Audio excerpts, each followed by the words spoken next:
आयुष्य रडवतं पण रडायचं नाही. स्वामी आपल्या सोबत आहे ही गोष्ट कधीच विसरायचं नाही. पुन्हा तेच येणे जाणे तीच वहिवाट, चार मुक्कामाच्या पायी जगण्याचा घाट. चिते आधी चिंता जाळी लागल कळाया, तुझ्या सावलीत जावो जन्म स्वामी. भीती म्हणजे नेमकं काय? मित्रांनो, भीती ही माणसाच्या मनात निर्माण होणारी एक भावना आहे.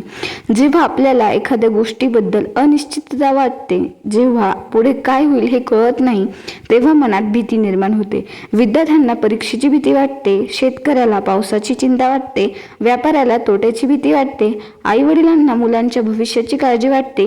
भीती नैसर्गिक आहे, परंतु जेव्हा भीती आपल्या मनावर राज्य करू लागते तेव्हा ती आपल्याला कमकुवत बनवते. याच वेळी स्वामींचा संदेश आपल्याला धैर्य देतो. भिवू नकोस, म्हणजेच भीतीला शरण जाऊ नकोस. परिस्थिती कितीही कठीण असली तरी हार मानू नकोस. मी तुझ्या पाठीशी आहे याचा अर्थ, हे शब्द ऐकायला साधे वाटतात पण त्यात अमाप शक्ती आहे. जेव्हा एखादी मोठी व्यक्ती आपल्याला सांगते की मी तुझ्या पाठीशी आहे, तेव्हा आपल्यात आत्मविश्वास निर्माण होतो. मग विचार करा, स्वतः श्री स्वामी समर्थ जर आपल्या पाठीशी असतील तर याचा अर्थ असा नाही की आपल्या जीवनात संकट येणार नाहीत. संकट येतील, परीक्षा होतील, अडचणीही येतील, पण त्या प्रत्येक वेळी स्वामी आपल्याला योग्य मार्ग दाखवतील.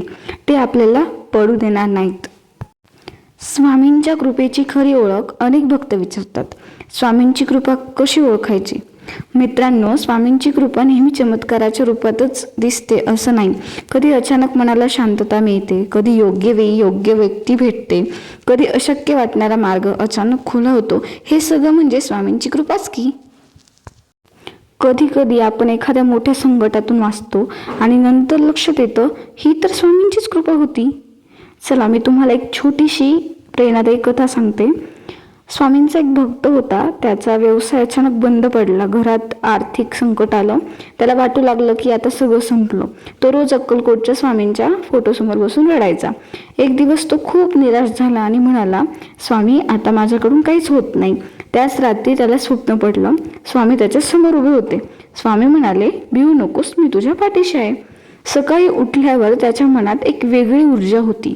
त्याने पुन्हा प्रयत्न सुरू केले. हळूहळू त्याचा व्यवसाय उभा राहिला. ही कथा आपल्याला सांगते, स्वामींवर विश्वास ठेवा पण प्रयत्न सोडू नका. स्वामी भक्तांसाठी दोन गोष्टी अत्यंत महत्त्वाच्या आहेत, श्रद्धा आणि सबुरी. श्रद्धा म्हणजे पूर्ण विश्वास, सबुरी म्हणजे संयम. आजकाल आपल्याला प्रत्येक गोष्ट लगेच हवी असते. प्रार्थना केली आणि लगेच फळ मिळालं पाहिजे असं वाटतं, पण स्वामी योग्य वेळ आल्यावरच कृपा करतात, कारण त्यांना माहीत असतं की कोणती गोष्ट कधी द्यायची. जेव्हा आयुष्यात संकट येतात, अडचणी येतात, तेव्हा काय करायचं? तर एक म्हणजे घाबरू नका, स्वामींचं नाव घ्या. 2, मन शांत ठेवा, घाईत घेतलेले निर्णय चुकीचे असतात. 3 म्हणजे प्रार्थना करा, मनापासून स्वामींशी बोला. 4 म्हणजे प्रयत्न सुरू ठेवा. फक्त प्रार्थना करून चालत नाही, कर्म करणेही आवश्यक आहे. श्री स्वामी समर्थ हा मंत्र फक्त शब्द नाही, ही एक ऊर्जा आहे. जेव्हा तुम्ही मनापासून हा जप करता तेव्हा मनातील नकारात्मक विचार दूर होतात, भीती कमी होते, आत्मविश्वास वाढतो. रोज सकाळी 108 वेळा हा जप करा. तुमच्या जीवनात सकारात्मक बदल जाणार. आजचा काळ स्पर्धेचा आहे. विद्यार्थ्यांवर अभ्यासाचं दडपण आहे, नोकरी करणाऱ्यांवर कामाचं टेन्शन आहे, घरातील जबाबदाऱ्या वेगळ्या. अशा वेळी माणूस तणावाखाली जातो. पण जर आपण स्वामींचा हा संदेश मनात ठेवला, भिवू नकोस, मी तुझ्या पाठीशी आहे, तर कोणतीही अडचण मोठी वाटणार नाही. मित्रांनो, लक्षात ठेवा, अंधार कितीही गडद असला तरी सकाळ होतेच. संकट कितीही मोठं असलं तरी त्याचा शेवट असतोच. फक्त श्रद्धा सोडू नका, स्वामींवरती विश्वास ठेवा. चला, शेवटी सर्वांनी मनापासून म्हणा, श्री स्वामी समर्थ. स्वामी, आमच्या मनातील सर्व भीती दूर करा, आम्हाला योग्य मार्ग दाखवा, आमच्या पाठीशी सदैव उभे राहा. जर हा विचार तुम्हाला आवडला असेल तर कमेंटमध्ये नक्की लिहा, भिवू नकोस, स्वामी माझ्या पाठीशी आहेत. व्हिडिओ आवडला असेल तर लाईक करा, शेअर करा आणि चॅनलला सबस्क्राईब करा.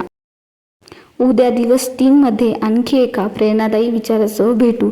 तोपर्यंत श्री स्वामी समर्थ.